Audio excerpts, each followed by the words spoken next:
Welcome into the Talkin Tide podcast on the the Belly Up Podcast Network. I'm Chase Goodbread, sports columnist with the Tuscaloosa News, joined by Travis Reier, the longtime senior analyst at BamaOnline.com. You can get the Talkin Tide podcast at Apple Podcasts or wherever you prefer your podcast from. Also live on Facebook and YouTube twice weekly in the fall as we take you through this 2023 Alabama football season. The Twitter feed talking_tide. Get links to all of our podcasts right there on the Twitter feed. So give us a like on Facebook, give us a subscribe on YouTube, and a follow on Twitter, and we'll take you right through this Alabama football season. Quickly want to thank Peterbrook Chocolatier of Tuscaloosa, our fine sponsor, and also, of course, Heat Pizza Bar in downtown Tuscaloosa, from where we are broadcasting, or I'm actually live and enjoying myself on this nice Sunday night on the porch at Heat Pizza Bar. Great atmosphere out here. Lots of people enjoying the outstanding signature pizzas. More on that later in the program. But, Travis, we begin breaking down this Alabama football victory over Ole Miss. Gets Alabama to 3-1 and 1-0 in SEC play. They're down 7-6 at the half, but a big second half gets the Crimson Tide home. It does, and a steady defensive performance that evolved into a dominant defensive performance as the afternoon wore on for that side of the football. Ole Miss with a nice drive there in the first quarter. Looked like it was ready to put some points up on the board, but the Alabama defense did what it needed to do really from that point forward. Really, from the point that Lane went with his trick formation there after the touchdown possession, got a illegal formation penalty, got behind the sticks on that drive, and from that point forward, never really got in front of them again as the Alabama defense turned up the heat literally and figuratively. And look, do it without Deontay Lawson for a good bit of that game. He goes out with the ankle injury.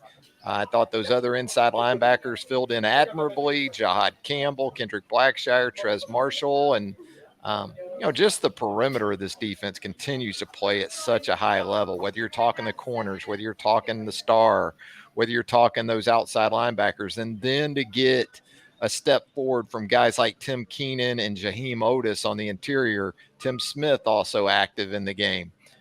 Really, really encouraging for that Alabama defense. Yeah, the pass rush just got better and better throughout the afternoon for the Crimson Tide, especially late when it was obvious that Judkins was going to be pretty much a non-factor, really, once Ole Miss got down a couple scores. You knew Jackson Dart was going to throw it. The play action doesn't frighten anybody at that point. And so Alabama's pass rush really got after Dart late in the game. Another big game for Dallas Turner, a couple sacks. And good to see Chris Braswell, Travis, have a big game as well. 1.5 sacks for him. Braswell, at times we've seen in the past, he's been really good at getting pressure, but maybe struggles sometimes to finish at the quarterback. Well, he got a couple of finishes in this one. He did, and you wondered about him adding the weight that he did in the offseason. You saw him listed at 255 going into the season, and you're like, oh. But I think he's handled that well, and I think it's been very beneficiary to the Alabama defense. He's setting edges against the run at a high level, and he's using some of that increased strength in some of his pass rush stuff. He was pretty much a speed guy before. Now you're seeing him use that long arm technique to get leverage and to win against offensive tackles. And, 5-man protection, again, with Keenan coming on, with Jaheim Otis coming on, you start getting that interior push to go with those edge guys. 5-man protection is going to be tough for some of these offenses, I think, down the road. Best defensive performance relative to the opponent. Best defensive performance of the season so far, certainly by the Crimson Tide. Before we jump over to the offense, let's hit on a little bit of the craziness that we saw in this game, Travis. 3 pretty wild plays. One certainly would be the Ja'Cory Brooks blocked punt in the end zone, which gave Alabama a 1st and goal at the 1. We'll get to what happened on the 1st and goal in a minute. But the block punt was huge in the game, I think, and a momentum shifter for sure. Nick Saban actually broke that play down on his TV show, and it was pretty intricate the way they set that up for Brooks. I think they had one defensive lineman kind of looping from one gap to another in order to draw some attention in the direction that they wanted it drawn. And then the next thing you know, Brooks is loose up the middle for the block. Yeah, it looks similar to Brooks's block at Texas A&M a couple of years ago on the road in College Station, and I saw that breakdown today from Nick, and how Alabama tried to overload the three-man shield there at the personal protector level, and they were successful. They gave one or two of those guys a little bit of eye candy, some things to look at, and they took the bait, and that freed up Ja'Cory Brooks. And it's a good thing Ja'Cory got the ball because he drilled the punter. If he hadn't gotten the ball, that was definitely roughing the punter, but he did. Unfortunately for Alabama, you get a 1st and goal from the 1 yard line. You go shotgun from the 1 yard line. You get immediately a bad snap from Seth McLaughlin. You end up losing 22 yards, I think it was, on the possession. But hey, at least Will Reichard's around, because you had a couple of mistakes there in the first half. Jalen took a sack in which he had plenty of time to ditch the football, turned a relatively easy attempt for Will Reichard into a 48-yarder, which he bangs home. And then you lose ground on the block punt possession that you got, but Will gets you points for that as well. And you're right. A game that had 34 total points felt like there was more, because it seemed like there was a lot of stuff going on really throughout that game. Yeah, it was nuts. Here's what I'll say about that 1st and goal from the 1. And Seth McLaughlin's gotten a lot of criticism this season for the bad shotgun snaps, and it has been a major problem, and it's something that they've got to get cleaned up as quickly as possible. But I'll tell you this, Travis, if whatever amount of blame anybody wants to put on McLaughlin for what happened on that 1st and goal, you can put just as much or more, in my opinion, on Tommy Rees for going shotgun from the 1, because shotgun inside the 5 is like fingernails on a chalkboard for me. Okay. I don't think it should even exist. And offensive coordinators, for whatever reason, they love illegal. it. It should be an illegal formation. Should be like a 5-yard penalty if you line up in the shotgun from the 1. I agree. I think I've just become desensitized to it. I mean, I was a part of that crusade for years too, but now I think I'm just like, well, everybody's doing it. It's kind of like when we were kids and, smoking cigarettes. It's kind of like a lot of kids just said, I know I shouldn't smoke these cigarettes, but it must be cool because all the other kids are doing it. So give me those menthols. No, I'm with you, but I feel like I'm just desensitized at this point whenever any offense lines up at the 1 yard line in the shotgun. Especially when you've got a quarterback who's big and strong enough to push a pile the way Jalen Milroe is, and with the college rules the way they are, where you can do a bush push anytime you want, right? Yeah. You could pull a tackle on a sneak and get him behind the quarterback and shove him in there. Yeah. That gets me on another soapbox, by the way. They're banning that bush push in state high school associations, by the way. Yeah, it's coming in college too, I think. Yeah, I think it'll because now up. you're getting formations that are drawn up specifically to assist the quarterback from behind on those plays down on the goal line. And I don't blame these offenses if they're going to let you do it. Right. But I think your point is, why isn't Alabama doing it? If it's something that you're able to do. And no, I hear you on McLaughlin in that snap, but it just felt like one of those moments through the first 3+ games where, like, you're not surprised anymore, that this stuff is still happening as you're getting a month into the season. Couple more crazy plays from this game wanted to touch on, Travis. Certainly the 2-point call to get Ty Simpson a run up the middle on a little draw to put Alabama up 17-7. An interesting call, a gutsy call, made gutsier by the fact that Simpson had to be the guy because Milroe, the previous play, was out. He needed trainer attention on the field, which means he's got to come out for a play. So, number one, just going for 2 at all there, a little bit of a head scratcher for me, but even more so when Milroe wasn't available to run it. Yet the coaching staff with the confidence to run Simpson out there and get an extra point. I thought maybe Nick thought it was 12-7 instead of 15-7. Remember, because it was a 7-6 game for a while. So you score there and it's 12-7. And at that point in the second half, you go for the 2 to make it a 14-7 game. I don't know if we would ever get that out of Nick, if that actually was the case, but I'm with you. You kick the extra point there. It's a 2-possession game. Yeah. It's 16-7. 17-7 is great too, but there's no difference in two scores right there. So I'm with you on that one. And again, especially when you consider that it was Simpson in the game, give him credit. He battled through a face mask and Right. looked like Centurion Perkins had a shot at him at the goal line, and Simpson still gets in there. So all's well that ends well. But I'm with you on that one too.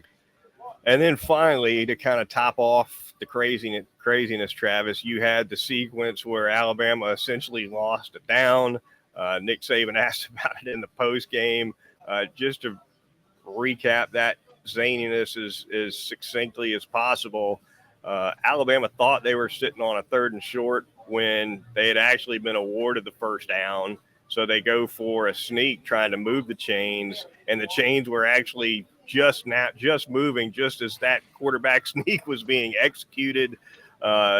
Sounds as though the communication from the official who marks the ball to the Alabama sideline was lacking, and as a result, Alabama ran a sneak on a 1st and 10. I think that chain crew might be replaced for the next home game if Nick Saban has anything to do with it, because they were never even set up. It was very confusing, and even the CBS broadcast had it the way Nick thought it was. Yeah, that was a rough situation. I was kind of wondering if you're even thinking that you lost it down there, don't you take a timeout to question it? Even if you take a delay there, it's a Right. chip shot field goal for Will Reichard. 5 yards isn't going to matter down there if you're going to kick it anyway. Um, but it was poorly communicated, poorly managed, I thought, more than anything, by the game officials and the people working the sticks. Suffice it to say, it'll be highlighted, bold-faced, and italicized in the notes that go from the UA staff to the Southeastern Conference office, which, of course, all SEC team, all these college teams, Travis, they send into the conference issues they have Hmm. with officiating. That one, I think, will be on page 1, Travis. Yeah, I don't think it'll be on a sticky note either. I think you might be able to get this one on audiobooks. It might be so long because that could have been a huge play, and Yeah. in the grand scheme of things. But it's another one of those situations in that crazy quarter there that falls under that all's well that ends well category. All right, the Alabama offense. We'll jump over to that now, Travis. When we did our preview podcast for this game, which of course had some unfortunate technical difficulties that we certainly apologize for. One of the things we discussed was the plan Alabama would show on offense. Would it look a little different after the debacle at South Florida? I thought it did. I certainly felt like we saw more designed runs for Jalen Milroe, which you and I had discussed would be a positive thing for the offense. And, something else noticed on the opening drive as well when Alabama ran down there and got a quick field goal. That drive was pretty much run, run, run. They did try to throw it a little bit, especially toward the end. I think Milroe might have caught a sack at the end of the drive. But the running game is what flipped the field for that field goal. And I thought they were effective at it. They got away from it in the middle of the game, and then they kind of got back to the running game toward the end. But they established the run in the opening drive, and I thought that's something that they could. I would assume the staff is going to try to build on. Yeah, a couple of explosive plays for Jalen right out the gate. One off a scramble, and then that design kind of quarterback off tackle play that they ran where they got the flank there on the left side, and he was able to split the corner and the backside inside linebacker that was trying to get over there. Then he shows you his strength at the end of that run, especially once he gets downhill. He's able to pick up an extra 8, 9, 10 yards after first contact. So couple different variables that go into wanting to see more of Jalen Milroe in that capacity. I didn't think there was a huge variety in the quarterback runs. I don't necessarily think there needs to be, but it was nice to see at least an addition to what we had seen from the quarterback draw to this point, in making him a part more so of that run game. The more design runs they give to Milroe, the more honest the defenses are going to have to play the pass, and also the more honest they're going to have to play Chase McClellan or whichever back is in the game. When you're talking about the read option stuff. So helps all around certainly to have a quarterback who can do it with his feet like Milroe can. For the game, numbers wise, he was 17 out of 21. Well over 200 yards, 1 touchdown, 1 interception. The interception, Nick Saban noted a trap coverage got him again. We talked about that happening in the Texas game. Happened again against Ole Miss. That's something that Milroe's got to figure out quickly for sure. But on the whole, especially given the pass protection issues that Alabama had throughout the first half, especially, I thought Milroe played a good game. Yeah, I thought the numbers came out great. I thought his receivers made plays for him throughout the game. I mean, whether you're talking about tight ends, the backs, when he did get the football to the backs, did some good things as receivers.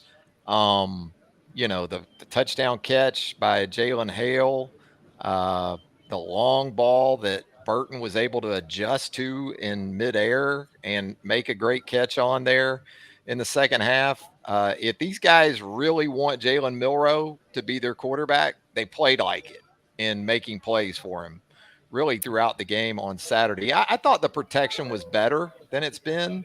I still think Jalen at times is very difficult to protect for because you don't know where he's going to be sometimes.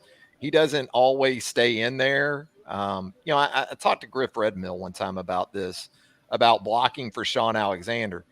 It was great to block for Sean Alexander because he was a hell of a back. But sometimes it was frustrating because you'd have it blocked right and Sean wouldn't always follow the scheme. Now, sometimes you'd blow it and Sean would make you look good because he was that good. So it kind of works both ways. For Jalen, there's still some fundamental mistakes. Like you said, the trap coverage, you can't throw that ball there. If you're going to throw that ball on that route, it's got to be to the back pylon where no one can catch it really, except maybe the band or someone. And then still holding the ball, still taking some sacks. But again, I thought he hung in there and, he gave his receivers chances to make plays. And to their credit, they made more than a couple. Yeah, the Burton catch that you referenced was really impressive. And I don't know which shoulder that ball was supposed to be thrown over, but Burton definitely thought it was supposed to be thrown over the outside To the shoulder corner. because Yeah. he turned toward the corner, looked up, ball wasn't there. He turns back to the inside and finds it. And that ball, trajectory-wise, Travis, it was already on its descent by the time Burton turned back inside, which makes it an even more difficult play for the receiver. But he found the ball, made Milroe look good, I think, on that one for sure. But it's kind of like the play that as a defensive coordinator, you'd like to see more out of your corners, right? Because a lot of times these corners, they don't trust themselves to turn around and look for the ball. And that's why you see all the face guarding and stuff. But Burton got his head around and found it. Yeah, and the ball to Jalen Hale was a nice ball. That's not to say that it wasn't, but it was really, really good to see a true freshman go up with a couple of defenders in the neighborhood for sure, and catch that ball at its highest point and then finish the catch through the ground because he took a hard hit to the back of his helmet when he hit the ground and still managed to hang on there. So again, Jalen did some good things, but I think just as much a part of that were his receivers. Oots made a hell of a catch. You had Dupree on a third down with Alabama backed up, go up and make a grab, and then after the catch, continue to add to that big play there. So not only good to see Jalen have confidence in making some of those throws, but the receivers rewarding him for it in making those plays. The tight ends are looking like a solid group, and it's a diverse group that can do a lot of different things. Certainly, I thought it was curious that, well, first of all, Robbie Utes barely came off the field. I think we're seeing more and more of him, and I think that could be a really good thing for this team because the more he plays, I think that is an indicator of the staff's emphasis on the running game, right? And getting Utes involved. And look, Utes can stay on the edge and pass protect too. Right. But it seems to me like the offense moves a little bit better with Utes in the game, especially if Alabama's trying to run the football. There was a drive in the first half.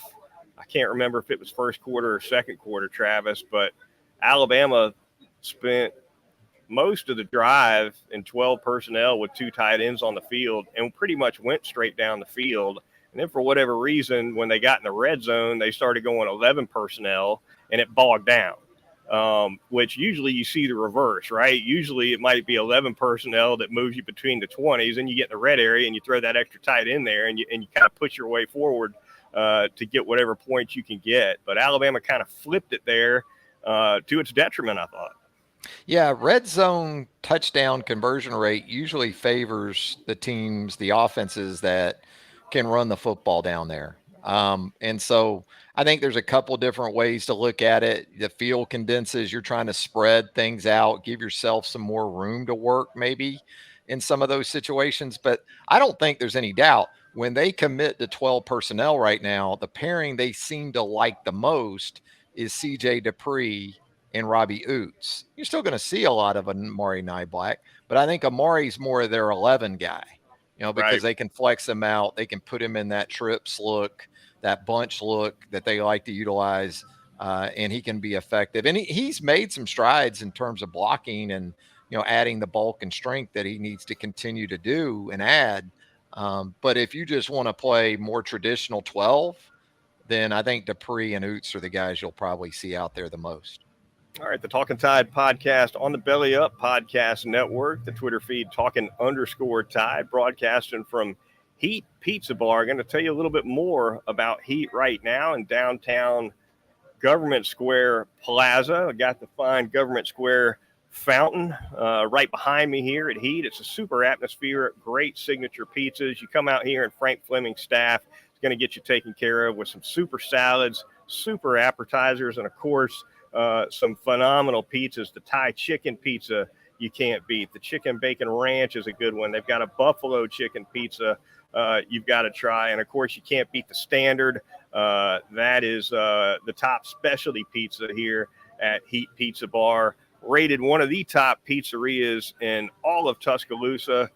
They'll get you taken care of. Great spot for a game day weekend in downtown. Always parking in the public parking garage right behind the building here at Heat. Give them a call. You can call them in, of course, and they got some great daily specials as well. Drink specials at that full bar. They got some super pizza specials too. So check them out. Heat Pizza Bar, Government Square Plaza.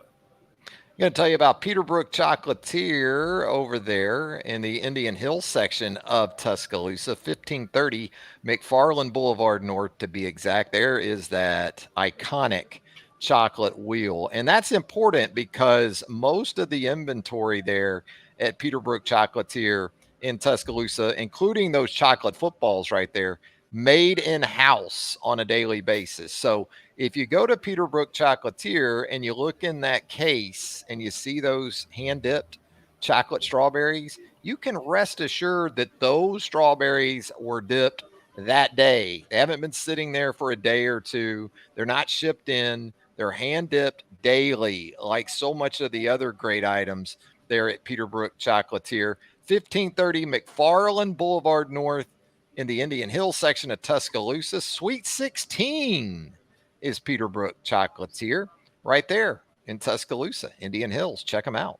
Hard to believe it's been 16 years, but it certainly has. Peterbrook is it's a staple now, Tuscaloosa, no doubt about it. It's the only place to go when you're looking for chocolate of all sorts. All right, the Talkin Tide podcast on the Belly Up Podcast Network. We are going to move on. The tumbler with me being live from Heat Pizza Bar. The tumbler's on suspension.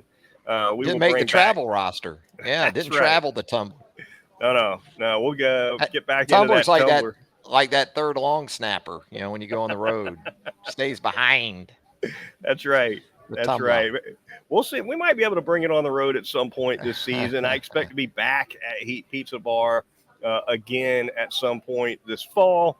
But tonight the tumbler takes a break, and that's okay. We're starting to run out of two deepers in that tumbler anyway. I think there's only about a dozen of them popping around there for us to check out. All right. We are, of course, going to look around at some games around the SEC, though, Travis. Why don't we go ahead and start with the team that Alabama plays next? That would be the Mississippi State Bulldogs. The Crimson Tide will be traveling to Starkville on Saturday to try to notch SEC victory number 2 on the season. They were losers again to South Carolina. The final score 37-30. This is coming off disastrous loss to LSU, where they got blown out the week before. And Travis, what's notable? One thing notable about this game, and more specifically these last 2 games for Mississippi State, and this has got to be grinding head coach Zach Arnett's gears because he's a defensive guy. Go back and look at what Jaden Daniels and Spencer Rattler have done to Mississippi State's secondary the last 2 weeks. They've completed 48 out of 54 balls between the two of them, Travis. That sounds like tonic for whatever might ail a pass offense.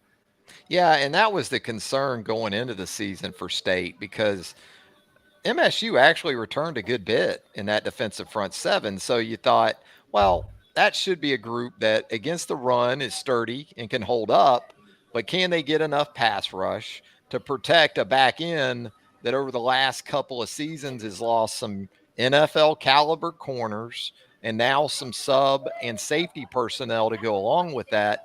You got Marcus Banks, the former Alabama defensive back, working in that State secondary these days. And it's been rough, no doubt about it. I mean, Malik Neighbors had about a half a season and a half of play last week for LSU, and it didn't get any better or much better for State in Columbia, South Carolina. I will say this.